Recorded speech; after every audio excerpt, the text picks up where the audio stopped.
You don't want to be hiring. My thought was when I'm delegating, I don't want to be hiring to cover a crisis.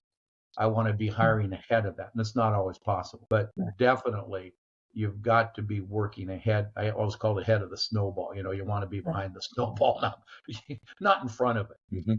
It's a great analogy. Yeah.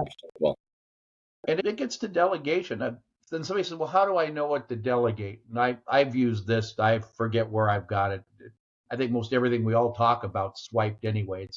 There's nothing new under the sun, as it says in Ecclesiastes. So somebody said, well, make an org chart.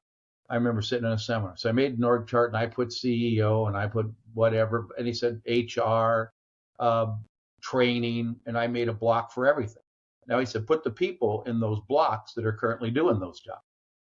And he said, if it's you, put it in there and try to figure out how much time you're putting in as the HR person. Just guess. He said, I don't care. But if you're doing that job, you put your name in that box. If you're sharing it, you put your name in somebody else's. And he said, when you get all this done, so who's doing the cleaner training? Who's doing the supervisor training?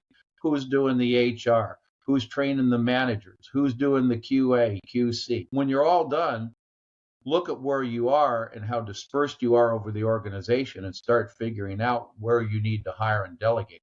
One of the best pieces of advice I ever got, and I still walk clients through that to today. And it's a real eye opener, deciding what I should be doing with my time. And they'll find all of a sudden, well, I'm out in the field far too often answering complaints. Well, that sets a whole nother series of questions you need to investigate as to how to get that closed.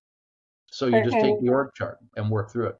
And coming up with that org chart and the descriptions and filling it out requires time and planning.